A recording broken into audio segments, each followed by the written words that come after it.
Today we're going for a wild ride through the history of one of Britain's most iconic car makers, Jaguar. From the understated grace of the E-Type through the, interesting new Type 00 that was shown for the first time in public on December 3rd, 2024. We're on the cusp of a jaunt through the highs, lows, and the points where Jaguar chucked caution and common sense to the wind. Get your favorite snack, find a seat, and let's decide if Jaguar has gone balls to the wall bonkers or if it's just leaning into its inner eccentric genius.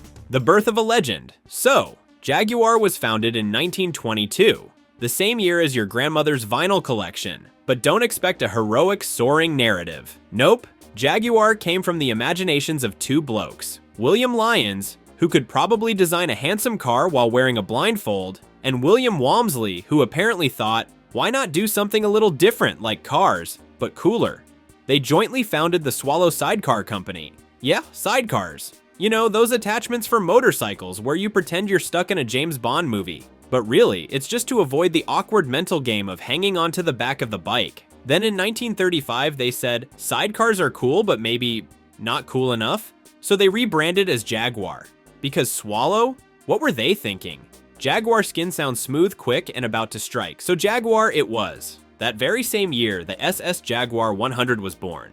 No, not Super Sport, we're actually talking about Swallow Sidecar Jaguar. But come on, it had a 2.5-liter engine and a top speed exceeding 100 miles per hour in 1935, so the name didn't seem to matter. It was fast, stylish, and made you feel like a secret agent. Then World War II came along, and suddenly it was less cool to make cars and more crucial for the war effort. So Jaguar got serious. They changed down gears and started building tanks and armored cars. Not the cool kind with machine guns on the hood, unfortunately, but once the war was over, Jaguar was back, and there were more Jaguars than ever. The XK120, the fastest kid on the block. Now, it was 1948. The world was still reeling from the aftershocks of World War II, and people were looking around going, I could use something that isn't just functional but makes me feel like $1 million bucks.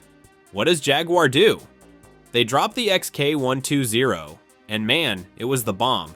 With a top speed of 120 miles per hour, this car was more like strapping a jet engine onto a high-end leather sofa. And not the kind of leather sofa that'd make James Bond rethink his life choices either. But it wasn't all about the pace, ladies and gentlemen. This car made you look like the boss of the road. The XK120 was the car that made you want to throw on a fedora, sunglasses, and maybe even a little dramatic scarf just to keep up with that. I'm too cool for this weather vibe. You weren't driving, you were performing. Your drive was a show and you were the star, the car, just the supporting cast that made them all around feel a little worse. Of course, it wasn't all about the looks, this thing had some serious bite. As William Haynes, chief engineer at Jaguar, explained, the XK120 was the product of passion and ingenuity. It wasn't just built, it was dreamed into existence. At this point, it sounds like Jaguar wasn't just making cars, they were building the automotive equivalent of a fantasy. This was a car that looked so good it probably stopped traffic just by existing. Under the hood sat a 3.4-liter that could hit 120 miles per hour in 1948. That was like a rocket ship. The era of the Jaguar. E-Type, the car that made everybody lose their cool.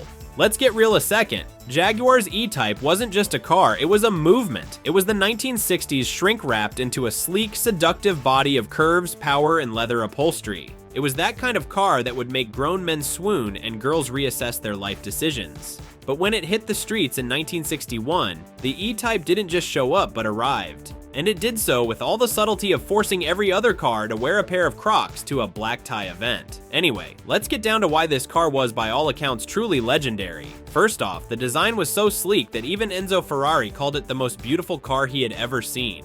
I'm sorry, what? A Ferrari guy admitting another car is prettier than his own? That's like Batman calling Superman his fashion icon. But that's what the E-Type did. It made everyone swoon. With a 3.8-liter engine and a crazy speed of more than 150 miles per hour, it was safe to say you were in a rocket ship in 1961. But the magic didn't stop at just the performance or the looks. The E-Type was a car for the elite too. Oh, you didn't think Steve McQueen and Peter Sellers were cruising around in anything less, did you? The E-Type was the secret sauce that made you instantly feel like a movie star, even if you were just running errands. Imagine pulling up to the grocery store in one. Suddenly, you're not the guy who forgot to buy milk. You're the guy who's too busy being awesome to even care about dairy. It was the car that made driving a sport and a lifestyle. If the E-Type had a motto, it would have been something like, why drive when you can glide? Let's face it, it was practically the 60s on four wheels. The glory years. Jaguar dominates from the 60s through the 90s. Jaguar was the car you owned when you wanted to be royalty sans crown. Take the XJ6, for example. This luxury sedan made one feel just like a Bond villain smooth, or perhaps Bond himself. Whichever way, you were cruising in style. Jaguar was just about synonymous with sophistication and elegance, not to mention having an automobile that made the Queen envious. The XJ series, the XK series. These were not mere automobiles. They were a tuxedo on wheels. They epitomized class with just enough horses to make one feel like they were king of the Autobahn. It was a high life, and Jaguar was king of the heap. Jaguar's sports cars, the ultimate thrill ride. Yep, the thrill we have all been waiting for. Now we all know that Jaguar didn't just wake up one morning and think, hey, let's make a car that goes super fast as lightning. Oh no, my friends. They had a much grander vision. What more than four wheels and the spirit to fly, huh? They weren't just trying to make cars. They were trying to make machines that would make people question reality, and they blew everyone's mind. I mean, would you be that surprised if a Jaguar just sprouted wings and took off like a jet? Well, spoiler alert, they didn't. But damn, it sure felt like they could. The slow decline, from top of the world to struggling.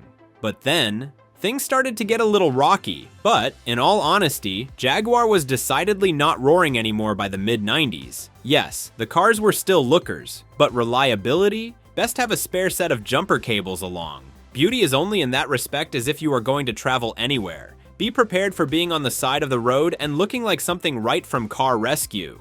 Not exactly the luxury experience Jaguar had built its reputation on. In an attempt to redeem its past glory, Ford bought Jaguar, and sadly, it never lived up to expectations. First, there was the S-Type, which, bless its heart, tried so hard to be a Mercedes-Benz and just felt like that one awkward cousin at the family reunion trying way too hard to fit in. Then there was the F-Type, which was sporty and fun, but did not quite capture that old-time magic. Enter the XJ220, more horsepower than a stable. But just as you thought Jaguar was hitting peak elegance, they dropped the XJ220 in the early 90s. This wasn't a car, folks. This was a declaration of war against the limits of physics. The XJ220 was a supercar for the ages. Well, unless you happened to be Ford and had just bought Jaguar. Then, it was kind of like bringing a shotgun to a dinner party. Hey, come on, a car with 542 horsepower and danger dash speed of 213 miles per hour. You definitely felt like you were on a rocket ship with leather seats. But, unfortunately, the XJ220 was a bit like that one party guest who overshot their arrival time and didn't know when to leave. It had all the numbers, but Jaguar's manufacturing issues meant they ended up producing way fewer than they planned. It was an expensive reminder that sometimes even a car with too much power can be a little too much for its time. But hey, it still looked amazing parked in your garage, even if it never started on the first try. The struggle. Jaguar in the 2010s, Q in the 2010s, full-on midlife crisis, placing all bets on the F-Type. Sleek, fast, and looked like a Jaguar we know and love, but just didn't quite cut it with that oomph like its predecessor, the E-Type. Sort of like your dad trying to pull off skinny jeans. Great, cool, but just not quite. And then in a stroke of infinite wisdom, Jaguar did the unthinkable. They jumped into the SUV market. The SUV crisis. What were they thinking? The F-Pace was the first serious go by Jaguar at an SUV, and honestly, it kind of felt like that time when that rock band decided to do a country album. It was okay, sure, but when you think Jaguar, do you picture a family hauler? No, you think of a high-performance, sleek machine that could race through winding roads, leaving all those other cars in the dust. The F-Pace? Not so much. It was like trying to make a mountain goat act like a lion. It was fine, but it was a bit like your cool uncle showing up to the barbecue in a minivan. This was the thought of Jaguar jumping on the SUV bandwagon, something like, we've always been the cool kids, but perhaps we should try being popular with everyone else. Spoiler alert, it didn't really work. Electric revolution. Enter the future. But just when we thought Jaguar had finally lost the plot, they pulled a fast one on all of us. The world was going electric, and Jaguar, well, they weren't about to dip their toes into the pool. Oh no, full steam ahead was all it was. And then comes the Type 00, which was revealed on 3rd December 2024. Well, fasten your seatbelts because Jaguar didn't just get into the world of electricity, they sprinted into it. The Type 00 is an all-electric hypercar, which gets even more interesting as it can transform. Yes, you heard that right. This car does not drive, it changes shapes. It features a modular design able to change form in a manner that's dependent on the driver's needs. It is, in many ways, the transformer of the car world, without all the explosions. And for a price to such beauty, a cool $2 million. For that, you could buy yourself a fleet of high-end sports cars or drive a car that looks like it's ready to time travel. But honestly, if you have the cash, it is probably worth it because the Type 00 is a ride that makes one feel he's on his way to conquer the galaxy. And who doesn't want that? Why people think Jaguar's gone bonkers? So why is everybody calling Jaguar bonkers for making the Type 00? Quite simply, it's because the brand that once epitomized grace, luxury, and power has just announced the launch of a car seemingly designed right after too much caffeine, lots of sci-fi movies, and one too many energy drinks. The Type 00 represents either the most visionary move or the wildest "what were they thinking?" Automotive history has seen possibly both. But of course, Jaguar's always done things a bit ahead of the beat. From the E-Type to the F-Type, this has been that company which always makes them go in for something crazy. Type 00? This is Jaguar doing precisely what it is best at, getting everybody talking. Conclusion. Is this the future for Jaguar? So is Jaguar finally totally off the rails? Or is the Type 00 the sort of bold, wayward move it needed? Honestly, we don't know yet. But one thing's for sure, Jaguar's got everyone's attention. The Type 00 might be a triumph of futuristic design or the moment they lost the plot, but with the price tag making you think twice, 3 times, it's for sure that Jaguar is going all in on the future. Will it pay off, or will we look back and say, what were they thinking? Time will tell.